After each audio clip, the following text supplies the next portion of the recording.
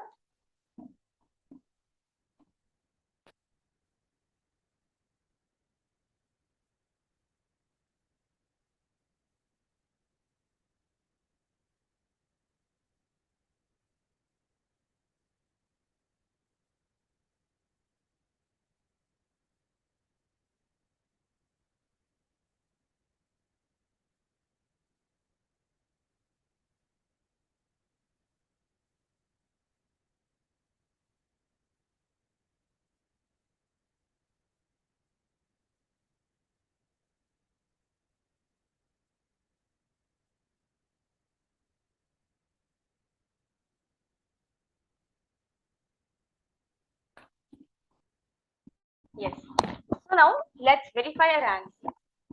So this building is named Bing and Finance Center, which is situated in China, Shenzhen, China. And the height of this tower is 1,965 in feet. Yes, so now I request all the participants to verify your answers, whether you manifested.